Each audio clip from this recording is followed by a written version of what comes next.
ನೀರಿನಲ್ಲಿರುವ ನಾಣ್ಯ ಮೇಲೆ ಬಂದಂತೆ ಕಾಣುವುದು.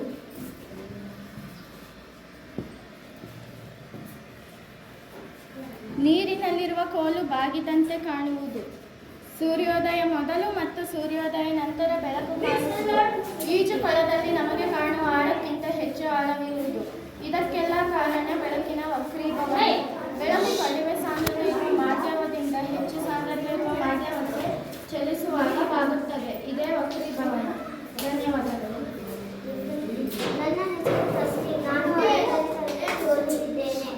ನನ್ನ ವಿಷಯ ಮಾನವನ ವಿಸರ್ಜನಕಾಂಗ. ರಕ್ತವನ್ನು ಖಾಲಿಯಾಗಿದ ನಾವು ಮೂತ್ರ ಜನಕಾಂಗದಲ್ಲಿರುವ ಲೋಮನರಗಳಿಂದ ನಡೆಯುತ್ತವೆ. ರಕ್ತವು ಏರಿದು ಮೂತ್ರ ಜನಕಾಂಗದಲ್ಲಿದ್ದಾಗ ಹೀರಲ್ಪಟ್ಟು ಹಾನಿಕಾರ ಪದಾರ್ಥಗಳು ಮೂತ್ರ ರೂಪದಲ್ಲಿ ಹೊರಹೋಗುತ್ತವೆ. ಜನಕಾಂಗ, ಮೂತ್ರನಳ, ಮೂತ್ರಕೋಶ, ಯುರಿತ್ರ, ಮೂತ್ರದೊರ.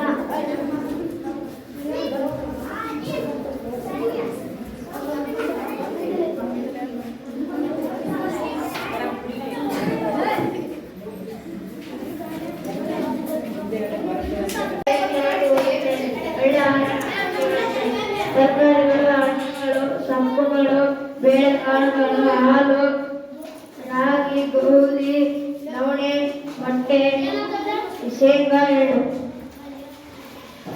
ನನ್ನ ಹೆಸರು ಗುರುಪಂಚ. ನಾನು 5ನೇ ತರಗತಿ ಓದುತ್ತಿದ್ದೇನೆ. ಪದಾರ್ಥಗಳು ಚಿಪ್ಸು, ಕೇಕು, ಪಿಜ್ಜಾ, ಬೇಕರಿ ಉತ್ಪನ್ನಗಳು, ತಂಪು ಪಾನೀಯಗಳು, ಸಂಸ್ಕರಿಸಿದ ಮಾಂಸ, ಚಾಕ್ಲೇಟ್ ಇವೆಲ್ಲ ತಿನ್ನೋದಕ್ಕೆ ಆರೋಗ್ಯ ಹಾಳಾಗುತ್ತದೆ. ಎಲ್ಲರಿಗೂ ನಮಸ್ಕಾರ. ನನ್ನ ಹೆಸರು ಅಜಯ್. 5ನೇ ತರಗತಿ ಓದುತ್ತಿದ್ದೇನೆ. ನನಗೆ ಬಂದ ವಿಷಯ ಸೌರಮಂಡಲ.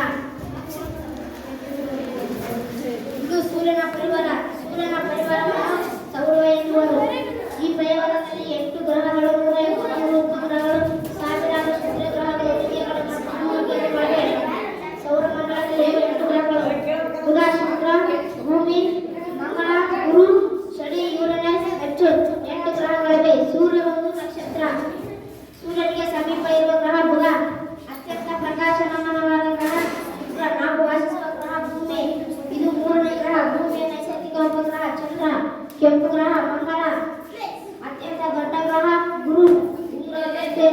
ಗ್ರಹ ಶನಿ, ಗುರು, ಯುರೇನಸ್. ಧನ್ಯವಾದ. ದೊಡ್ಡ ಗ್ರಹ ಯಾವುದು? ಭೂಮಿ ಎಷ್ಟನೇ ಸ್ಥಾನದಲ್ಲಿದೆ?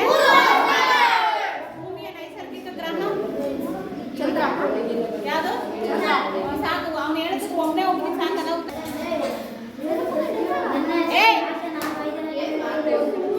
ನನ್ನ ವಿಷಯ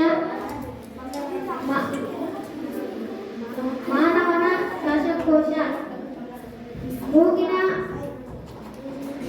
ಮೂಲಕ ಗಾಳಿಯಲ್ಲಿನ ಆಮ್ಲಜನಕವನ್ನು ಒಳಗ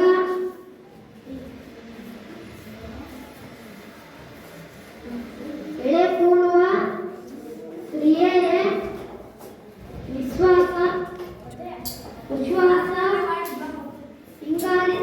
ಇಂಗಾಲದ ಡೈ ಆಕ್ಸೈಡನ್ನು ಹೊರಹಾಕುತ್ತದೆ. ನಿಶ್ವಾಸ. ಧನ್ಯವಾದಗಳು. ಇದು ಮೂಗು ಉಸಿರು ಆಡುತ್ತದೆ. ಇದು ಶ್ವಾಸನಾಳ.